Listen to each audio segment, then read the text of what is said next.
The Level 7 class that we videoed just recently, the purpose of the lesson was to focus and to showcase the sorts of things that we're doing with the boys. And the first activity, the boys had returned their carbon dioxide racers.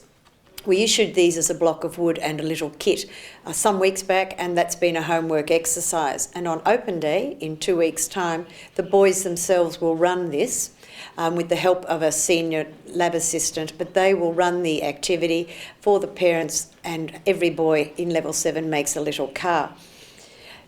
The focus of my science teaching really now is very much on literacy. So the routine of going through the steps of scaffolding literacy to write a science report was the main emphasis of the lesson. I'm exceedingly interested in the boys using thinking routines, so that think, pair, share shows you that boys can think carefully, and they lead on to well thought out answers, and in the end some very good written reports.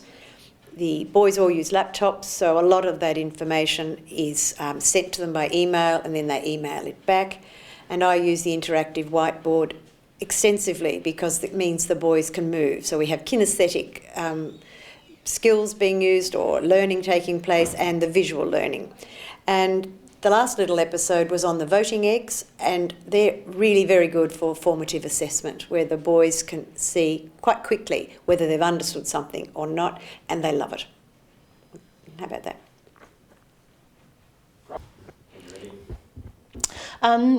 We use a lot of visual images when we teach history.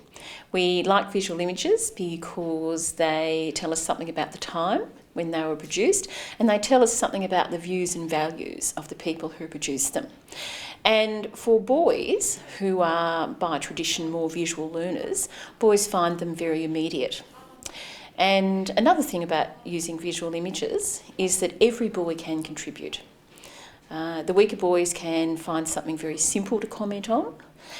It might be the size of a figure, or the colour, or where something is in a painting, or they might read you out the caption. And then you can move to the next level of analysis, which is when you can look behind those literal images to the symbolic meaning. And that's very important too. Stop, because I can't remember what else I was going to say. Okay, right, next bit. Another thing about visual images that boys find very appealing is that they can treat them like a puzzle. So they can analyse them, they can argue about them, and they can try to work out what they're actually about. And boys love finding the secret things that are sometimes hidden in paintings and in cartoons and in images, the little details that make them really interesting. Thank you. That's probably all I want to say. Sure. Terrific.